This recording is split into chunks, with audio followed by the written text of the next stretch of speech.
बड़ी मैडम ने मुझे कमरे की सफाई करने को कहा और खुद अपने मायके चली गई। बड़े साहब भी अपने काम पर चले गए थे, तो मैंने सफाई शुरू कर दी। मुझे पता ही नहीं चला कि बड़े साहब कब कमरे में आ गए। जैसे ही उन्होंने मुझे देखा, उन्होंने दरवाज़ा अंदर से बंद कर लिया और गलत इरादे से मेरी तरफ बढ़ने लगे। अपनी इज्जत बचाने के लिए मैंने घबराकर अपनी कलाई काट ली। मुझे लगा कि मैं मर जाऊंगी, लेकिन जब होश आया तो मैंने देखा कि घर में सभी लोग रो रहे थे। मैं उठकर बैठी और सामने देखा कोई डेड बॉडी रखी हुई थी। जैसे ही मैं उसके करीब गई, मेरी चीख निकल गई, क्योंकि वो डेड बॉडी मेरा ही था। गीले कपड़ों की टोकरी उठाकर मैं तेजी से छत की ओर बढ़ी। मैंने टोकरी नीचे रखी और इधर उधर ऋतिक को ढूंढने लगी। मैंने उसे पहले ही मैसेज कर दिया था कि मैं छत पर आ रही हूँ, लेकिन फिर भी वो कहीं नजर नहीं आया। मैं कपड़े तार पर डाल रही थी और साथ ही बगल वाली छत पर भी नजर डाल रही थी। तभी मैंने उसे अपनी ओर आते देखा। मुझे गुस्सा भी आया और खुशी भी हुई। वो छत के किनारे पर खड़ा हो गया, तो मैं भी अपने कपड़े छोड़कर उसकी तरफ चली गई। कब से तुम्हारा इंतजार कर रही हूँ और तुम अब आ रहे हो, मैंने शिकायत की। ऋतिक मुस्कुराया और बोला, देर से ही सही, लेकिन आया तो हूं ना। वैसे आज छत पर आने का कोई इरादा नहीं था। क्यों, तुम्हारे पापा घर पर हैं? हाँ, और जब भी वो घर पर होते हैं तो उन्हें सारी गलतियां मुझ में ही नजर आती हैं। फिर मेरी क्लास लेने के बाद माँ की बारी आती है। अगर खाना पसंद नहीं आया तो सफाई में कोई ना कोई कमी निकालते हैं। मैं और माँ तो शुक्र मनाते हैं कि वो ज्यादातर घर से बाहर रहते हैं, वरना हमें हर वक्त परेशान ही करते। मैं उसकी बातें सुनकर हंस पड़ी। वैसे कभी आईने में खुद को देखा है? मैंने मजाक किया। वो झट से बोला, हीरो लगता हूँ, तभी तो तुम मुझ पर मर मिटी हो। मैं हंस पड़ी। हाँ, तुम सच में हीरो लगते हो। मैंने उसकी तारीफ की। उसे सुनकर उसने सीटी बजाई और फिर पूछा, इतने सारे कपड़े अकेले छत पर लाई हो? मैंने हाँ में सिर हिला दिया। वो गुस्से से बोला, तुम्हारी चाची सारा दिन आराम करती है, उन्हें बोलती क्यों नहीं कि तुम्हारी मदद करे? अगर मैं ये बात कह दूं तो घर में हंगामा मच जाएगा। मैंने हंसते हुए कहा, लेकिन उन्हें तुम्हारा ध्यान रखना चाहिए। उसकी ये बात सुनकर मेरा दिल तेजी से धड़कने लगा। इस दुनिया में कम से कम एक इंसान तो था जिसे मेरी परवाह थी। तुम्हारी नौकरी का क्या हुआ? वो उदास होकर बोला, एक दुकान पर बात हो गई है, कल से मैं जाऊंगा। मैं खुश हो गई, क्योंकि वो बहुत मेहनती था और अपनी नौकरी के लिए पूरा जोर लगा रहा था। जिस दिन मेरी नौकरी पक्की हो गई, उस दिन तुम्हें इस घर में नहीं रहने दूंगा। अम्मा को भेजूंगा कि वे तुम्हारा रिश्ता पक्का कर दें। मैं शर्मा गई, क्योंकि मैं भी उसके साथ शादी करने के सपने देखती थी। एक बार नौकरी लग जाए, फिर हम यहाँ से बहुत दूर चले जाएंगे और अपनी अलग एक दुनिया बसाएंगे, जहाँ पर कोई भी हमें रोकने टोकने वाला ना हो। उसकी बातें सुनकर मेरी आंखों में हल्की सी नमी आ गई। सच कह रहे हो ना ऋतिक? मैंने धीरे से पूछा। वो मेरी आंखों में देखकर बोला, बिल्कुल सच, बस तुम दुआ करती रहो। जिस दिन अच्छी नौकरी लग गई, उसी दिन से तुम्हारी दुल्हन बनने के चांस पक्के हो जाएंगे। तुम्हें मुझ पर भरोसा है ना रश्मि? मैंने मुस्कुराते हुए सिर हिला दिया। वो बोला, मैं तुम्हें वो सब कुछ दूंगा जो तुमने अपनी जिंदगी में चाहा है। अपना घर, सुकून भरी जिंदगी, और हमारी दुनिया में कोई चाची नहीं होगी जो तुम्हें ताने दे। उसकी बातें सुनकर मेरी आंखों में उम्मीद की किरणें चमक उठी। मैंने ऋतिक को अपना सहारा मान लिया था। बस अब जल्दी वो दिन आए जब मैं चाची के घर से आजाद हो जाऊं। मैं और ऋतिक अपने भविष्य के सपने बुन ही रहे थे कि अचानक आंगन से चाची की तेज आवाज आई। मैं घबरा गई। जल्दी से ऋतिक को अलविदा कहकर दौड़ते हुए सीढ़ियां उतरने लगी। कैसी कामचोर लड़की हो तुम? सारा आंगन गीला पड़ा है और तुम छत पर आराम कर रही हो। कपड़े डालने में इतना वक्त लगता है? रसोई में बर्तन भी भरे पड़े हैं। खाना बनाना अभी बाकी है, लेकिन तुम्हारी सुस्ती खत्म होने का नाम ही नहीं लेती। चाची गुस्से में बोले जा रही थी और मैं सहमी हुई खड़ी थी। चाची, कपड़े बहुत सारे थे तो थोड़ा समय तो लगेगा ना। ऊपर से जवान भी चल रही है। एक तो काम चोरी, ऊपर से बहाने। ऐसी लड़कियों से बचे रहो। तुम जैसी लड़कियां तो 2 दिन में भी ससुराल में नहीं टिक सकती। ससुराल वाले निकाल कर बाहर फेंक देंगे। चाची की कड़वी बातें सुनकर मेरा दिल बैठ गया। अब खड़ी खड़ी मेरा मुंह क्या देख रही हो? फटाफट आंगन की सफाई करो और रसोई में जाकर बर्तन धोकर रात के खाने की तैयारी करो। तुम्हारे चाचा बस आते ही होंगे। मैंने चुपचाप सिर झुकाया और जल्दी जल्दी आंगन साफ कर रसोई में चली गई। काम करने के बावजूद हर बात पर डांट पड़ना मेरे लिए रोज की बात थी। कभी कभी तो मैं सोचती कि कम से कम माता पिता को इतनी जल्दी नहीं जाना चाहिए। माता पिता जैसे भी हो, अपनी औलाद के लिए इतने कठोर नहीं होते। लेकिन जब वे नहीं होते तो बाकी रिश्तेदार जिंदगी को नरक बना देते हैं। मेरे माता पिता का बचपन में ही निधन हो गया था। ये घर मेरे माता पिता का था, लेकिन चाचा चाची इसमें आकर रहने लगे। धीरे धीरे उन्होंने इस घर पर कब्जा कर लिया और अब कहते थे ये हमारा घर है। मैं उनसे क्या कहती? मेरे पास कोई नौकरी तो थी नहीं जिससे अपना हक मांग पाती। एक वक्त की रोटी के लिए भी मैं उन्हीं पर निर्भर थी। इसीलिए जब भी वे घर की बात करते मैं चुप रह जाती। जब चाची गुस्से में होती तो अक्सर कहती जहाँ जाना है चली जाओ, हमारी जान छोड़ो। तब मुझे लगता जैसे मैं बिल्कुल अकेली हूँ। उनकी बातें सुनकर मेरा दिल चाहता कि मैं सच में कहीं चली जाऊं। वैसे भी इस घर में मेरे लिए रखा ही क्या था। मैंने सोच लिया था कि जैसे ही ऋतिक की जिंदगी संभलती है मैं उसके साथ भाग जाऊंगी। मैं जानती थी कि वो अपने किए वादे जरूर निभाएगा। अब मुझे खुद से ज्यादा उस पर भरोसा था। इसी दौरान एक आदमी का रिश्ता मेरे लिए आया जो 2 बच्चों का पिता था और जिसकी पत्नी का देहांत हो चुका था। मुझे लगा कि चाची ये रिश्ता ठुकरा देंगी, लेकिन मेरी हैरानी की कोई सीमा नहीं रही जब उन्होंने ये रिश्ता तुरंत मंजूर कर लिया और मुझसे पूछा तक नहीं। चाची तो मेरी खुशियों की मिठाई भी खा चुकी थी। मैंने हिम्मत करके उनसे कहा मुझे ये रिश्ता मंजूर नहीं है। चाची मेरी बात सुनकर हंसने लगी। तू कौन होती है मना करने वाली? अभी इतनी बड़ी नहीं हुई है कि हमारे फैसलों में दखल दे। मैंने धीरे से कहा चाची ये फैसला आपकी जिंदगी का नहीं, मेरी जिंदगी का है। हमारे धर्म में भी लड़की की रजामंदी जरूरी होती है। चाची मुझे घूरने लगी। इतना बड़ा घर है, सरकारी नौकरी है, बस 4 बच्चे ही तो हैं, वो भी शादीशुदा। वो तुम्हारी खूब सेवा करेगा। उनकी बातें सुनकर मेरा दिल किया कि कहूँ काश आपकी अपनी बेटी होती तो आप ऐसा कभी ना करती। जिस आदमी को वो मेरे लिए चुन रही थी वो मेरे पिता की उम्र का था।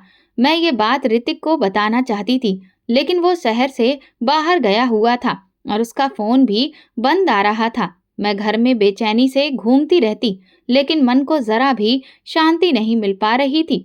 शादी में अभी कुछ समय बाकी था, इसलिए मुझे पूरी उम्मीद थी कि कुछ दिनों के बाद में ऋतिक वापस आ जाएगा और हम इस परेशानी का कोई ना कोई हल जरूर निकाल लेंगे। अब मैंने ठान लिया था कि चाहे ऋतिक की नौकरी लगे या फिर ना लगे, मैं उसके साथ भाग जाऊंगी। मैं खामोशी से घर छोड़ने की योजना बनाने लगी थी, लेकिन ऋतिक की गैर मौजूदगी मुझे परेशान कर रही थी।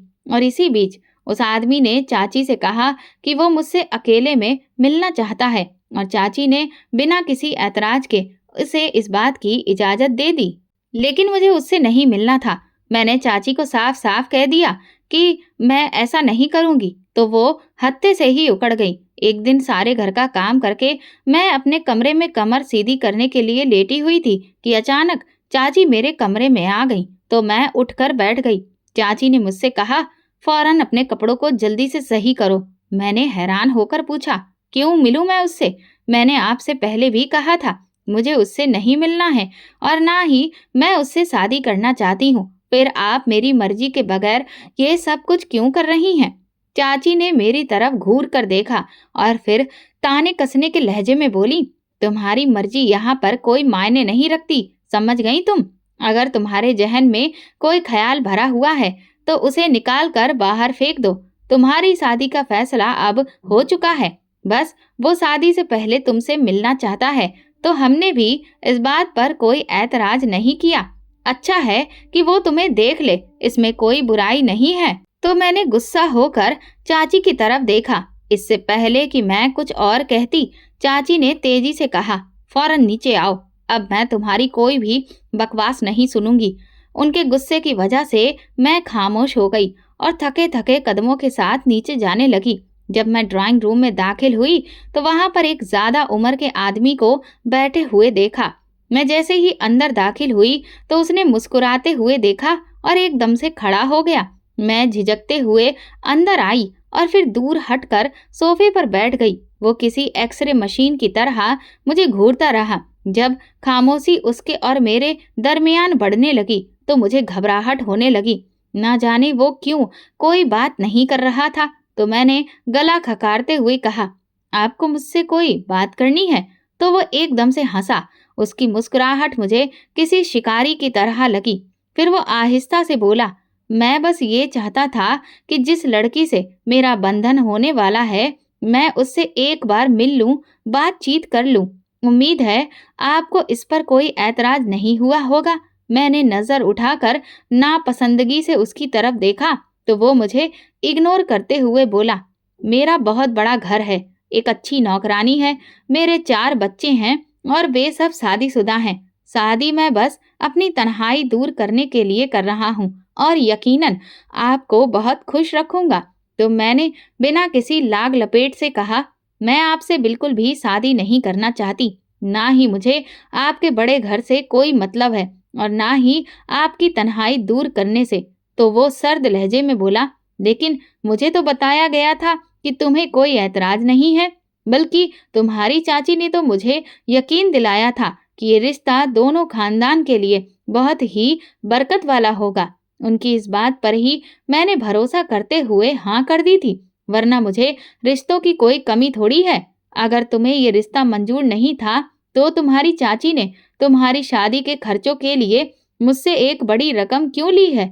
इस बात पर तो मैं हक्का बक्का होकर उसकी तरफ देखने लगी। मेरी शादी के खर्चे? मेरी तो कोई शादी हो ही नहीं रही है और आपने कितनी रकम मेरी चाची को दी है? तो वो बोला, मैंने 1 लाख रुपया तुम्हारी चाची को दिया है और ये कोई मामूली रकम नहीं है। इतनी रकम सुनकर तो मेरा दिल धक धक करने लगा और चेहरा सफेद हो गया। मैं समझ गई कि मेरी चाची ने मेरा सौदा इस शख्स के साथ कर दिया है। तभी वो मेरे इनकार पर भड़क जाती थी। मेरी आंखों में आंसू आ गए और फिर मैंने उससे कहा, आपको लगता है कि पैसे देकर आप मेरा दिल खरीद सकते हैं? मैं कोई चीज नहीं हूँ जिसका आप सौदा करके बैठे हैं। मैं जीती जागती इंसान हूँ। काश मेरे माँ बाप जिंदा होते तो ऐसा कभी भी ना होता। मेरी बात सुनकर वो शख्स एकदम नरम पड़ गया। मैं तुम्हारी बहुत इज्जत करता हूँ, तुम्हें बहुत खुश रखूंगा, ये मेरा तुमसे वादा है। तुम मुझे पहली नजर में ही बहुत अच्छी लगी थी। तुम पैसों की फिक्र मत करो, ये मैंने अपनी खुशी से दिए हैं। मैं इससे भी ज्यादा रकम तुम पर लुटा सकता हूँ। तो मैं उसकी बात सुनकर बिना कुछ कहे गुस्से से बाहर आ गई। मुझे बाहर आता देखकर फौरन चाची मेरे सामने आकर खड़ी हो गई। उनका चेहरा खुशी से टिमटिमा रहा था। क्या बात हुई? तुमसे क्या कह रहा था वो? तुमने कोई बात उसकी मर्जी के खिलाफ तो नहीं की ना? तो मैं एकदम से रोते हुए बोली, चाची, मुझे ये नहीं मालूम था कि आप मेरी इज्जत का सौदा चंद टकों की खातिर कर देंगी। आपने मेरे ही घर पर कब्जा किया। मैं नहीं बोली, लेकिन अब आप मेरी ही जिंदगी का फैसला करने जा रही हैं और वो भी मेरे बाप की उम्र के आदमी के साथ, और मेरे पैसे भी आपने वसूल कर लिए। तो वो मेरी बात सुनकर गुस्से से बोली, अरे तुम पागल लड़की हो, मर्दों की उम्र कौन देखता है? शुक्र मनाओ कि उसे तुमसे कोई दहेज नहीं चाहिए, वरना आजकल तो लड़कों के तेवर आसमान को छू रहे हैं। भला उनके मुताबिक दहेज कहाँ से बनाएंगे? यहाँ तो खाने के लिए रोटी नहीं है।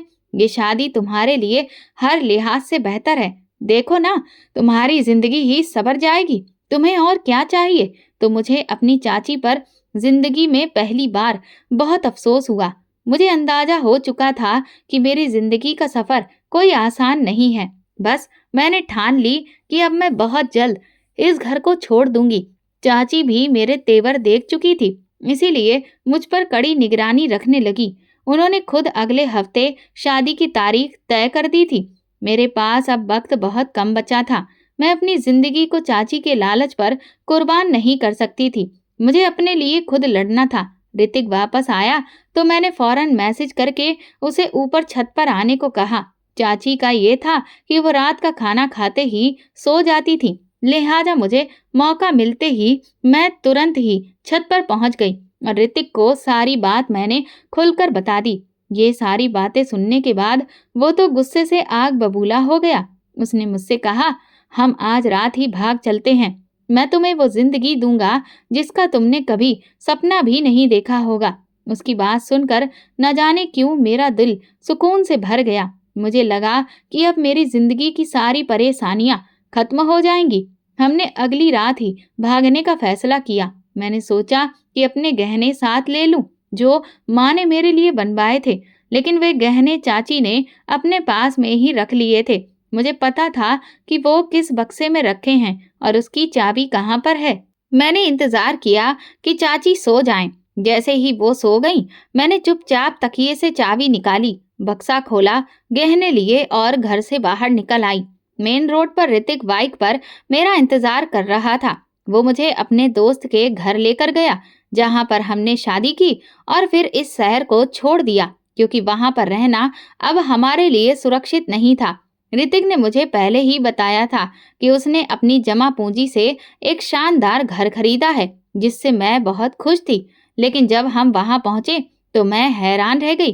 वो घर सिर्फ एक कमरे का था, न चारपाई न बिस्तर, कुछ भी नहीं। मैं अवाक रहकर ऋतिक की तरफ देखने लगी। उसने कहा, जल्दी में तो यही इंतजाम हो सका है, बहुत जल्द ही मैं अच्छा घर ले लूंगा, तुम बिल्कुल भी चिंता मत करो।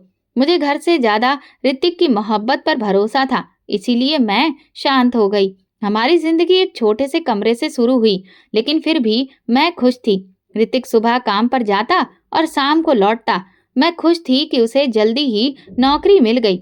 लेकिन धीरे धीरे मेरे गहने एक एक करके बिकने लगे। ये देखकर मैं परेशान हो गई क्योंकि वे गहने मेरी माँ के दिए हुए थे।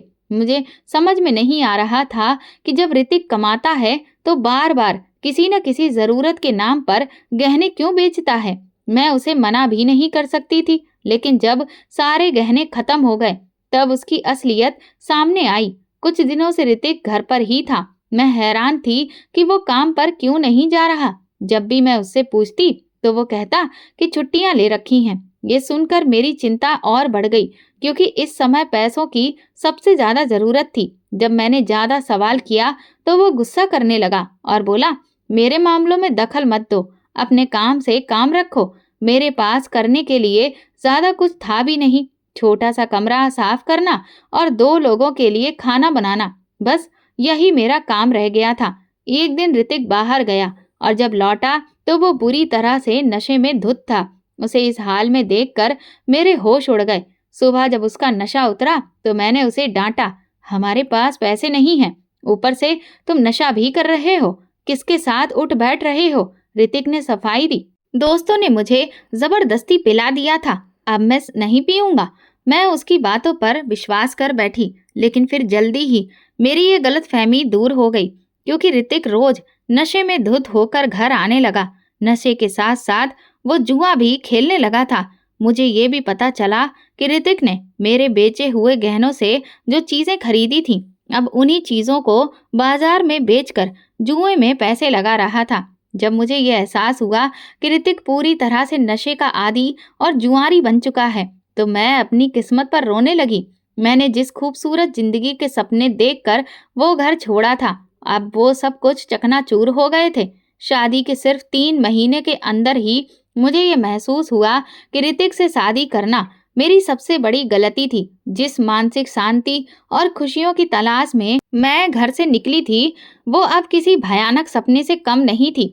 ऋतिक पूरी तरह से गैर जिम्मेदार निकला। अब तो वो कई कई दिनों तक घर भी नहीं आता था। उसे इस बात की कोई परवाह नहीं थी कि जिस एक कमरे के घर में हम रह रहे हैं उसका हर महीने किराया भी देना पड़ता है। मैं चारों तरफ से परेशानियों में घिर चुकी थी। एक तरफ किराए की चिंता थी, दूसरी तरफ खाने पीने की समस्या और सबसे बड़ी चिंता थी ऋतिक।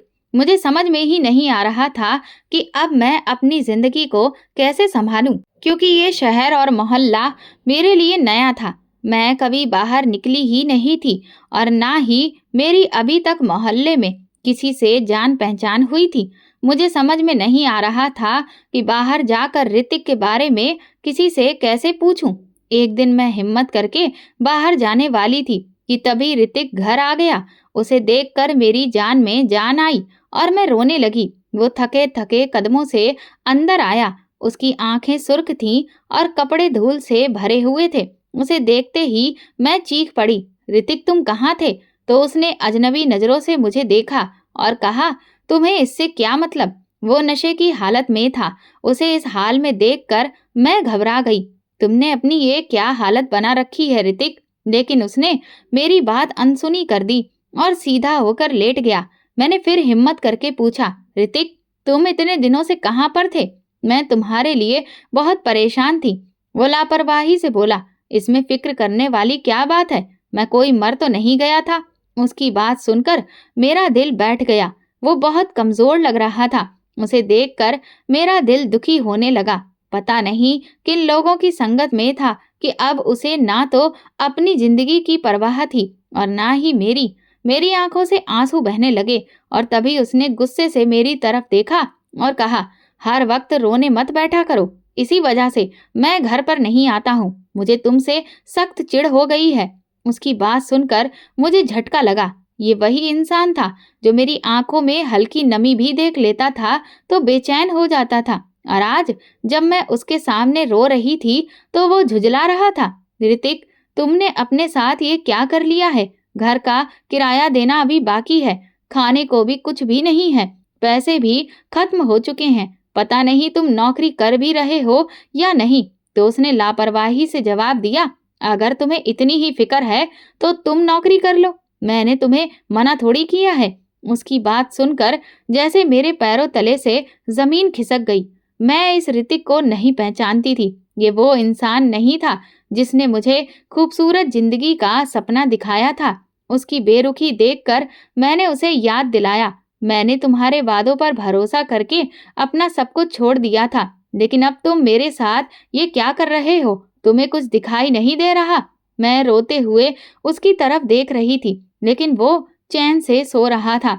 अगली सुबह जब मैं उठी तो ऋतिक पहले ही घर से जा चुका था।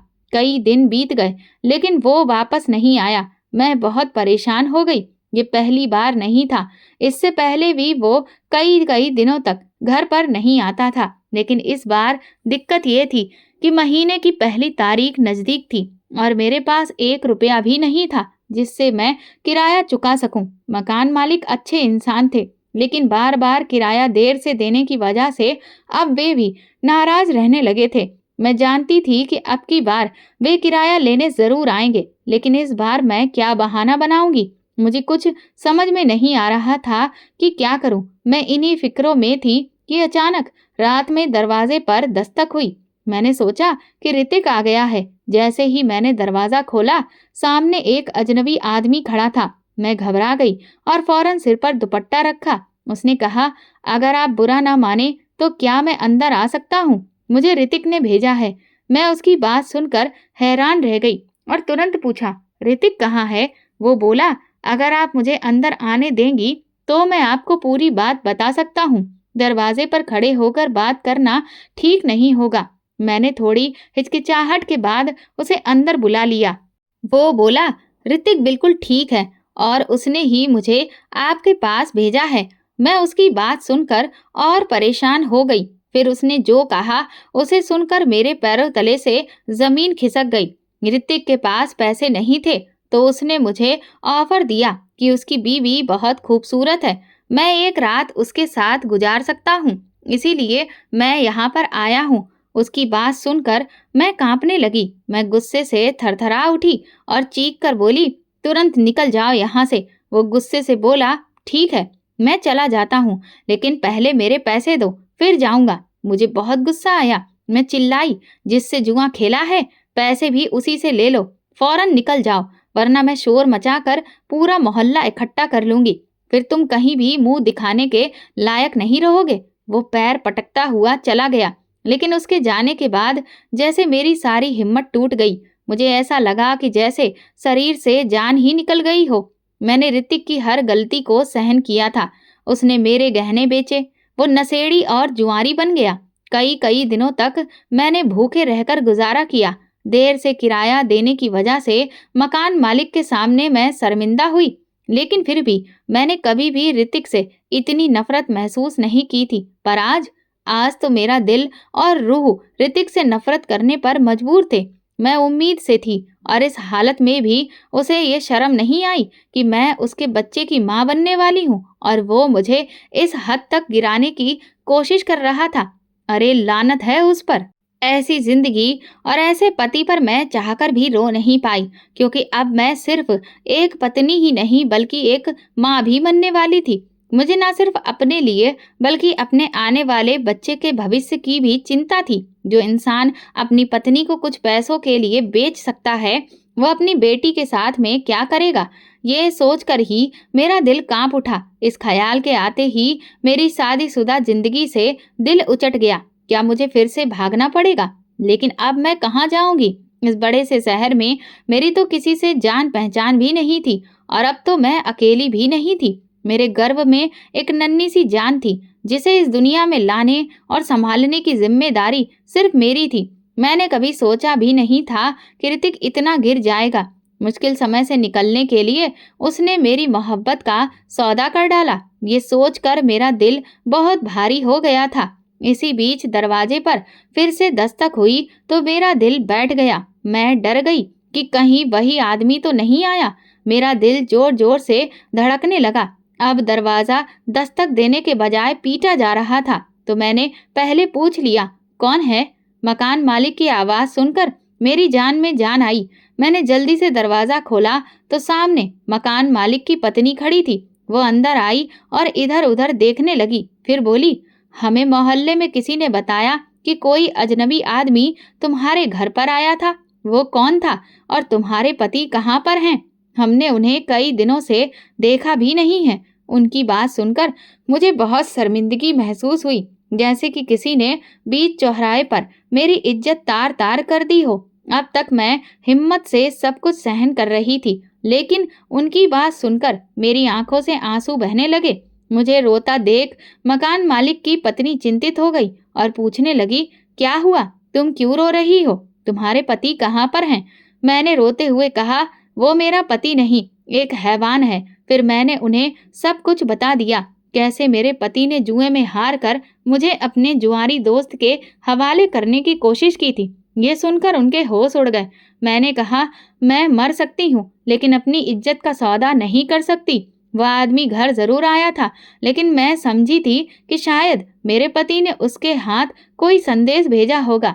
मुझे नहीं पता था कि वो गंदी नीयत से मेरी दहलीज लांघ रहा है। जब उसने अपने इरादे बताए तो मैंने उसे तुरंत घर से बाहर निकाल दिया और धमकी दी कि अगर वो आगे बढ़ा तो मैं शोर मचा दूंगी। डर के मारे फिर वो वहां से भाग गया। मेरी बात सुनकर मकान मालिक की पत्नी ने हमदर्दी से मेरा हाथ पकड़ा और पूछा, तुम कौन हो? कहाँ से आई हो? तुम्हारे माता पिता कहाँ पर हैं? मुझे बताओ, मैं उनसे संपर्क करूंगी, वो तुम्हें ले जाएंगे। पिता का नाम सुनते ही मुझे ऐसा लगा जैसे मेरी सांसें रुक जाएंगी। मैं सिर पकड़कर जमीन पर बैठ गई।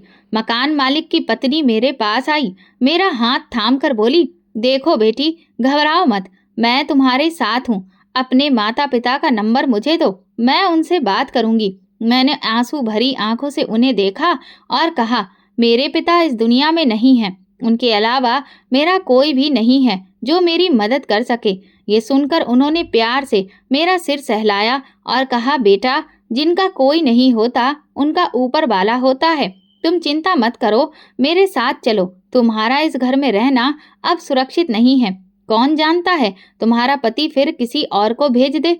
उनकी बात सुनकर मैं कांप उठी। सच में मैंने तो ये सोचा ही नहीं था। मैंने बेबसी से उनकी तरफ देखा और कहा, लेकिन मैं कहाँ जाऊंगी? इस शहर में मेरा कोई नहीं है। उन्होंने मुझे दिलासा देते हुए कहा, कोई ना कोई रास्ता निकलेगा, तुम बस मेरे साथ चलो, मैं तुम्हारे लिए कुछ सोचती हूँ। मेरे पास कोई सामान नहीं था। मैं उनके साथ चल पड़ी। अब मैं तय कर चुकी थी कि मैं ऋतिक जैसे आदमी के साथ और नहीं रह सकती। जो इंसान अपनी पत्नी की इज्जत की परवाह नहीं करता, वो अपनी बेटी की क्या परवाह करेगा। मकान मालिक के घर रहते हुए कुछ महीने बीत गए और फिर मुझे एक स्वस्थ और प्यारी बेटी हुई। इस दौरान ऋतिक ने एक बार भी आकर ना तो मेरी खबर ली और ना ही अपनी बेटी की।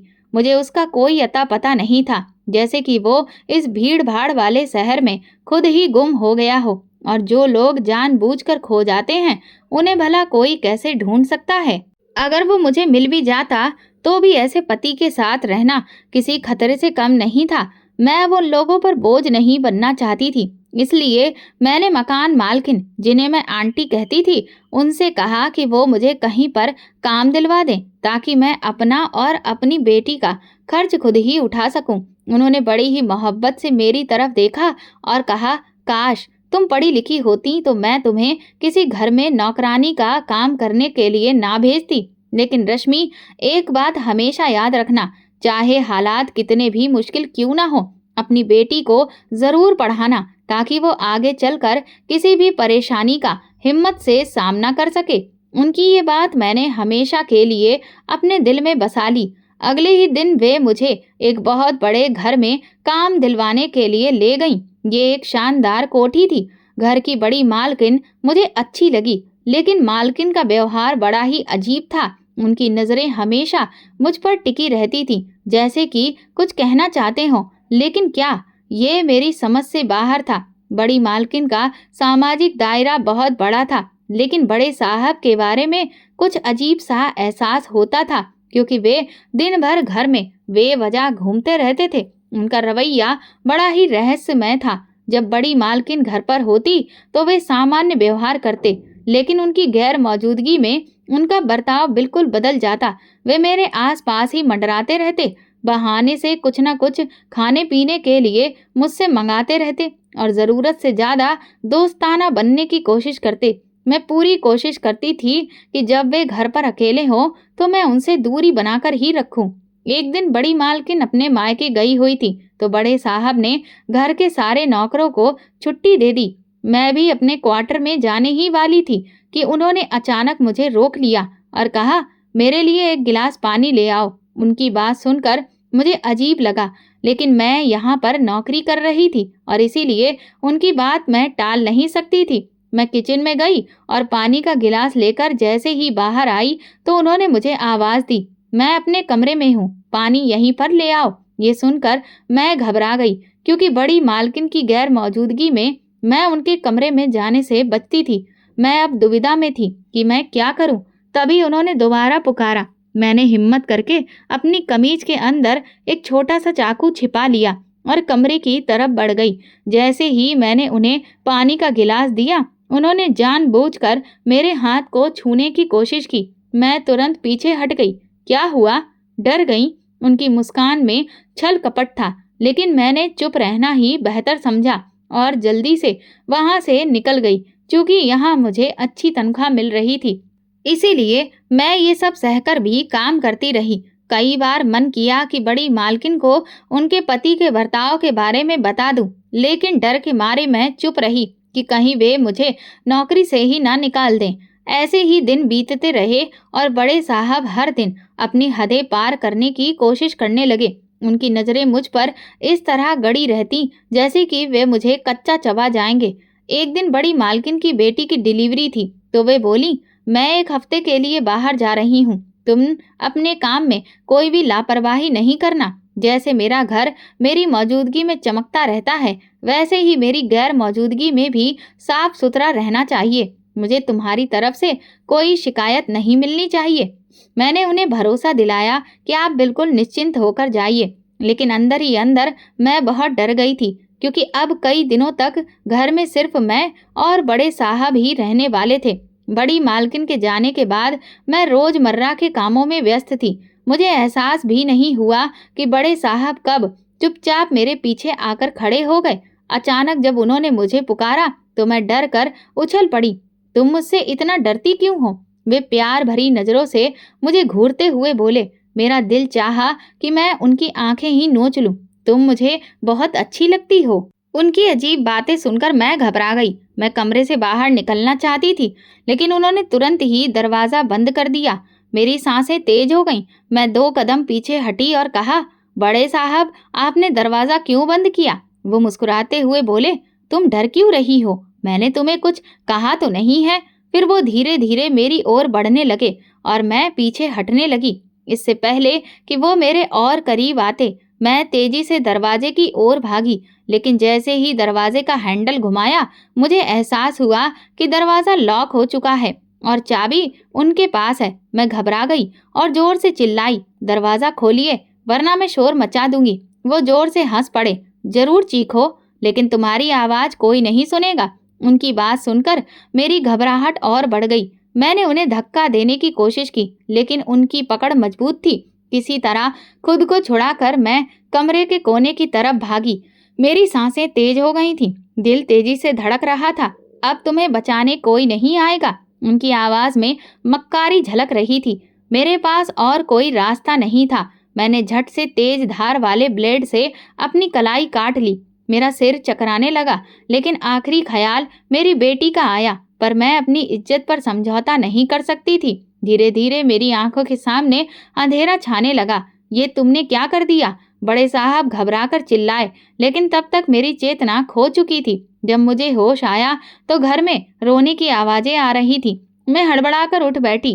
पहले तो मुझे कुछ भी समझ में नहीं आया। मेरी बेटी पास में आराम से सो रही थी, जिसे देखकर मैंने राहत की सांस ली, लेकिन रोने धोने की आवाजें लगातार ही आ रही थीं। मेरे कटे हुए हाथ पर इस वक्त पट्टी भी बंधी हुई थी। क्या हुआ? मैंने घबराकर दुपट्टा सिर पर लिया और धीरे धीरे कमरे से बाहर निकली। बाहर का दृश्य देखकर मेरी रूह कांप गई। हॉल के बीचों बीच एक शव रखा था। ये कौन चला गया? मैंने इधर उधर देखा, लेकिन कोई भी जाना पहचाना चेहरा नजर नहीं आया। कांपते कदमों से मैं शव के करीब पहुंची और जैसे ही मैंने चेहरा देखा, मेरा शरीर सुन्न हो गया। ये तो बड़े साहब का शव था। मेरे पैरों तले से जमीन खिसक गई, मेरी चीख निकल गई और मैं घबराकर पीछे हटने लगी। क्या ये सच था या कोई सपना? क्या वो सच में मर चुके थे?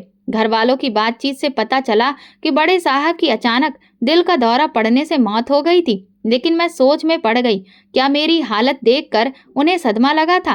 क्या ये कुदरत का इंसाफ था? शव जा चुका था। मैं अपने कमरे में गुमसुम खड़ी थी कि बड़ी मालकिन ने मेरे कंधे पर हाथ रखा। उनका चेहरा गम में डूबा हुआ था। उन्होंने धीरे से कहा, मुझे माफ कर दो रश्मि। मुझे नहीं पता था कि मेरा पति इतना घटिया इंसान है कि अपनी बेटी की उम्र की लड़कियों पर भी बुरी नजर रखता है। शुक्र है कि तुम महफूज रहीं और हमने भी दुनिया के सामने उसकी इज्जत बचा ली। बस तुमसे एक गुजारिश है कि इस राज को अपने दिल में ही दफन कर देना। यही तुम्हारा हम पर एहसान होगा। मैंने कांपती आवाज में पूछा, आपको ये सब कैसे पता चला? वो उदासी से मुस्कुराई। मैं एक माँ हूँ और बंद कमरे में तुम्हारी हालत सब कुछ बयान कर रही थी। मेरा पति अपनी बदनामी के डर से इतना घबरा गया कि फिर उसे दिल का दौरा पड़ गया। आज से तुम मेरी नौकरानी नहीं, बल्कि तुम इस घर की बेटी ही हो। बड़ी मालकिन के इन शब्दों ने मेरे दिल को सुकून दे दिया। भगवान ने मेरी इज्जत को बचाया था और मुझे सम्मान दिया। दोस्तों, अगर आपको हमारी कहानी पसंद आई हो तो कमेंट करके ज़रूर बताइए। वीडियो को लाइक करें और ज़्यादा से ज़्यादा शेयर करें।